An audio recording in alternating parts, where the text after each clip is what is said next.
The NAR settlement, the one where commissions are going to collapse and all the real estate agents are going to go away. Well, actually, there's actually going to be more work involved, and it's going to be a brand new document. Actually, not brand new, but now it will be enforced that you as a home buyer you're going to need to sign a buyer agency agreement. It may be called something different in your state, but because of the settlement, you as a home buyer will have to sign some type of agreement. So I think we should ask Beth, top 1% agent, what the heck is that agreement? What kind of conversations need to be had? Yeah. Because it's different. Thanks for having me back, Mike. So this is something that if it's not on your radar as a buyer, it's going to be. And that's provided that this settlement goes through as As the is. draft, Yeah. which we'll assume that this part at least is going to be made part of the ruling. So for a lot of agents and a lot of buyers, they might be familiar with this, and a lot of states have required it for a while. It's basically it's an agreement, kind of like how a listing agreement is a contractual agreement about how you'll work with and how you'll compensate.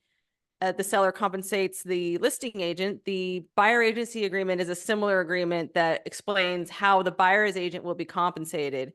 And because of all the changes going on out there, there might be a little more to this than maybe it was before. If we start seeing less being offered to the buyer agent, how is that going to be how are they going to be compensated? Who's going to pay? How is the negotiation going to happen? What are the requirements going to be about that?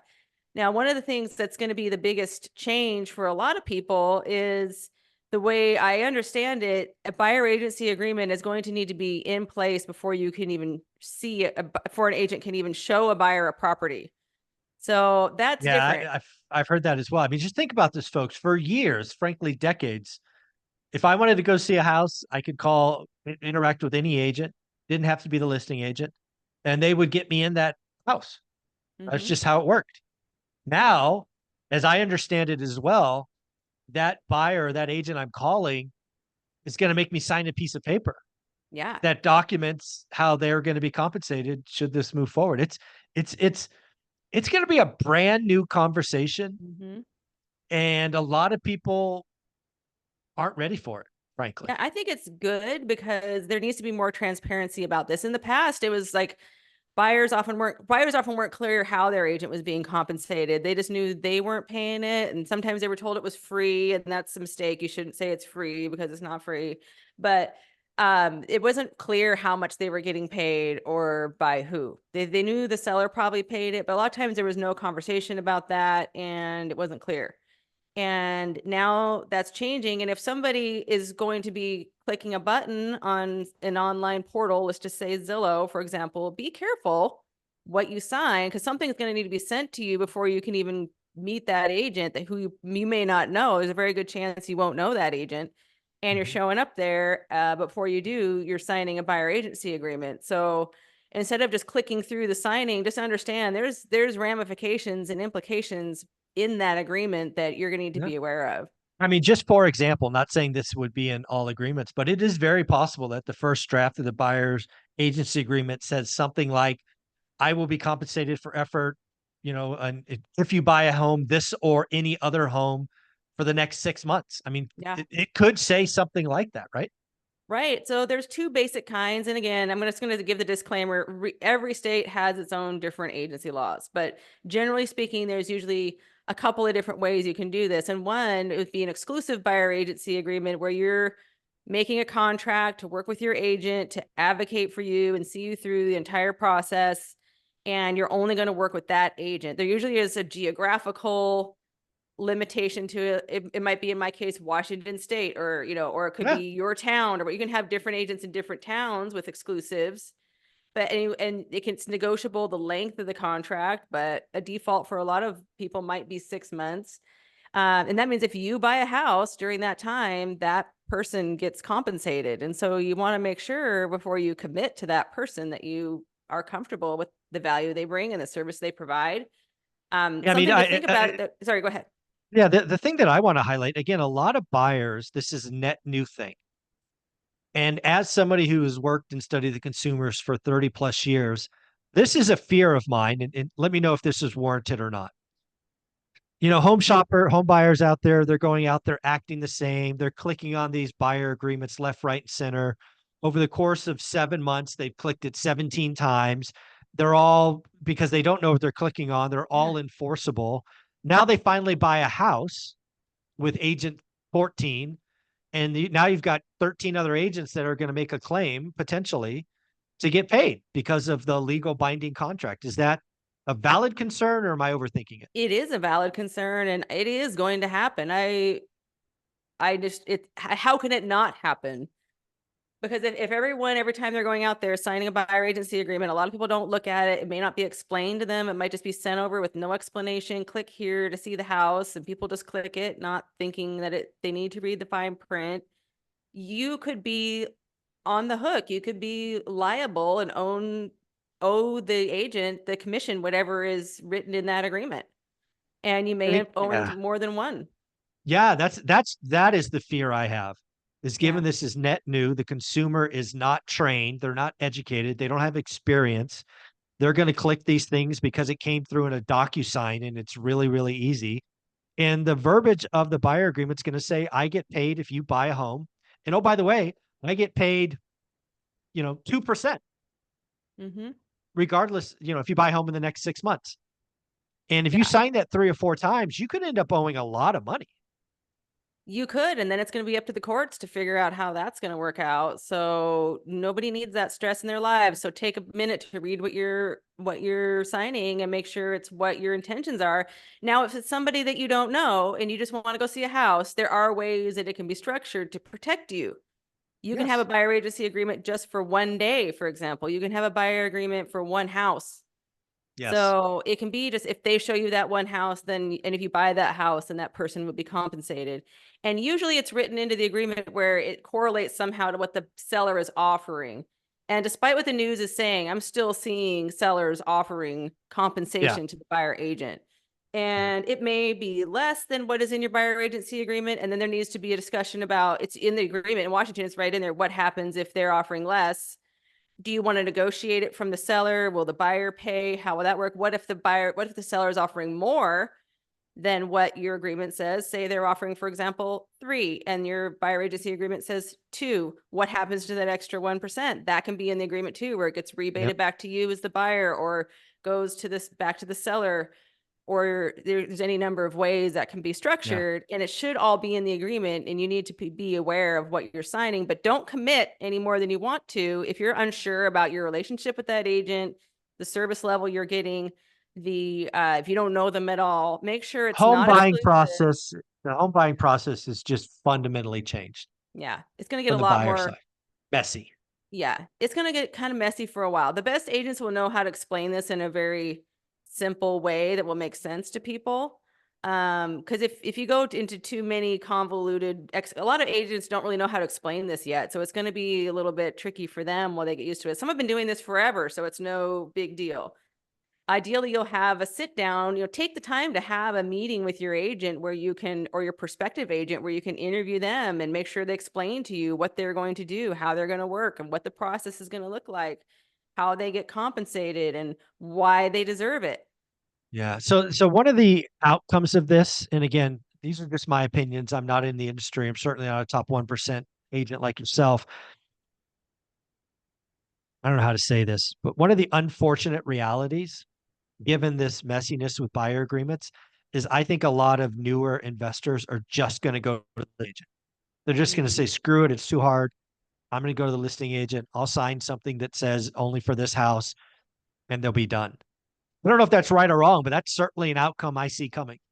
It is, and it's an option. It's always been an option to go directly to the listing agent, and it still is an option to do that. Yep. I just see it much more Yeah. frequently. And I think if you're a super savvy home buyer who's done it tons of times, like or others who have done it, Yeah. you can practically do it all on your own. Most people can't do that unless they've done Right. it dozens of many, many, many times, because things are constantly changing. Even if you bought 5 houses 3 years ago, it's going to be different now than it was then. And so Hmm. if you're really sharp and able to do that job on your own, more or less, as a, you Yeah. know, because if when you're working with the listing agent, that listing agent has an agency relationship with the seller. The They're seller. representing the seller's best interest. They're And not they had the representing the seller buyer. first. It's Yeah. seller first, the listing first. The best Absolutely. case might be a dual agent. And if they're a dual agent, then that's Ugh. not even legal in all states, and I prefer to not practice it. But Yeah, it's what that messy. means is basically they have to be a neutral third party and not work in anybody's best interest. Is typically how that works, which is kind of impossible. You get torn in the middle Yeah. as an agent when you've got both sides wanting different things and you're supposed to be in the middle facilitating that. Yeah, it's Sometimes messy. it can work, Well, but it let's doesn't necessarily result in a savings of commission either, because no, oftentimes in that's the just listing agreement, it hogwash. will say in there that if I represent both sides, or if I represent an unrepresented buyer who has no representation, then I get paid X amount. That's already been discussed between the listing agent and the seller, and that's decided already. Yeah.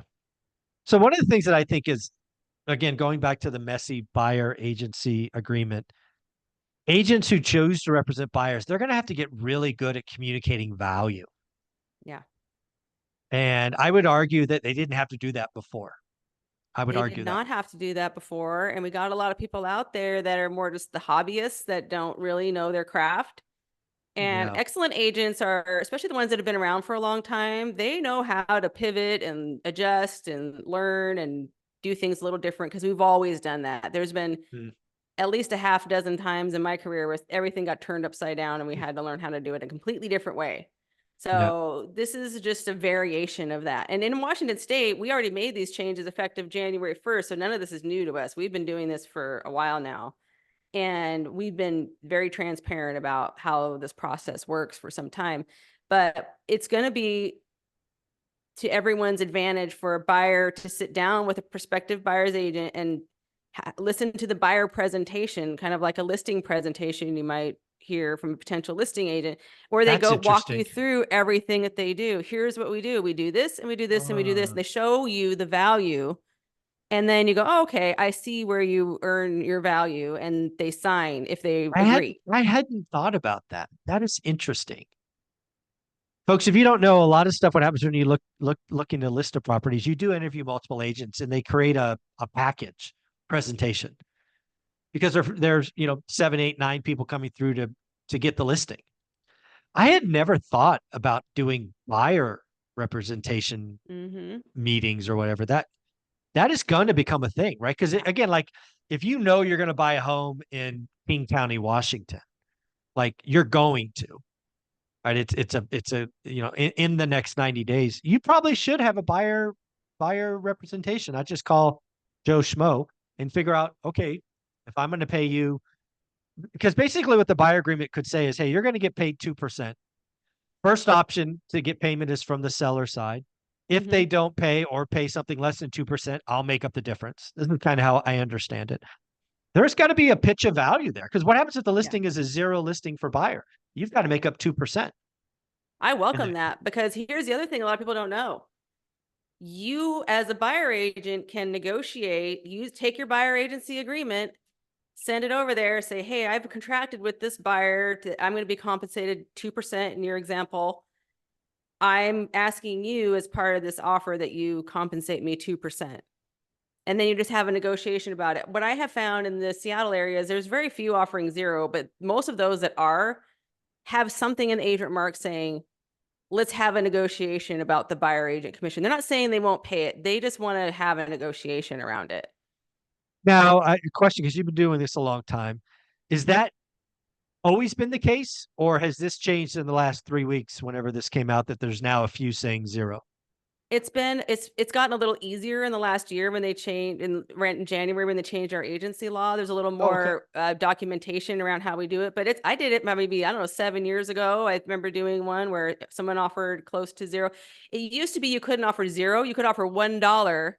Now you can offer zero. Not a big difference, right? There's always Yeah, going to be not a big discount difference. options No. out there, It's just now they can offer zero. And it's been that way in our MLS for a few years now. Okay. We've been ahead of this whole thing. But now it's going to be nationwide if this goes through. And so what I would say is don't fear that. Just have it in, because in our buyer agency agreement, we can have the box check that says if they're offering less, then we will ask the seller to cover the difference. And Okay. I would be willing to bet that most of the time they will, or at least cover a lot of it. Yeah. So a lot of times buyers will not be stuck with holding the bag and paying the commission. I think that's going to be rare, but it can happen. It could happen. It could. And here's one Yeah. of the things I want to that this is where it might get kind of dicey if buyers are counting on their agent to negotiate this for them, and then for some reason it just doesn't come together. There might have to be a difficult conversation of, look, I'm doing a lot of work here. I can't work for free. Here's everything I'm doing for you, and how that's, they're paying this or they're paying none, and we have to figure out how we're going to make up the difference. And for some agents, they may find themselves getting paid little to nothing from time to. I think it's going to be very, very rare, but if that is something, there's something you as a buyer can still give your agent, which is referrals. And so I would say if they do an excellent job for you and they end up maybe having to take less compensation than they would have, or they did something to help you get the deal done, make sure you pay it back Yeah. several fold. Yeah. So at the end of the day, when I think about this buyer agency agreement, it's going to be a net new conversation. There's going to be huge risk for consumers who've never done this before. They're going to be buyer agents are going to have to be good at pitching value, and just another line item to kind of negotiable. Is that Yeah. kind of a good summary of all of this? Yes. And as a buyer, who you work with matters now more than ever. And I Oh would yeah. say one of the things that somebody asked me recently, well, how do I know which agent's going to be a good one or not? And really what you should do is sit down and have the discussion with them. You can do it over Zoom. But I would say a good way to filter people out is to look at reviews, online reviews first. If they're a real pro, they're going to have a lot of reviews online, and you'll be able to look and see what other buyers, I mean, it'll probably buyers and sellers, but you can look on Google or Zillow and read their reviews. And they should be, if they're a real pro, they should have dozens, if not hundreds of reviews on there. And you can go through and look and see what other people's experiences are unfiltered. And or the other thing, obviously, too, is if you know somebody who worked for someone else, not just somebody, oh, I got a friend who got a license, but somebody who I worked with this buyer agent and they did a phenomenal job for me and we love them and want to spread the word. If you get a personal recommendation from somebody like that who had an agent do an excellent job for them, great. That should be somebody you should sit down with. But the people that are just not really doing this job as anything more than just a side gig and not keeping up on what's going on in the industry and how things work and how to really advocate for you as a buyer and how to do their job at an excellent level, then keep looking. Keep looking, and don't sign exclusive buyer agency agreements with somebody if you're feeling anything less than 100%.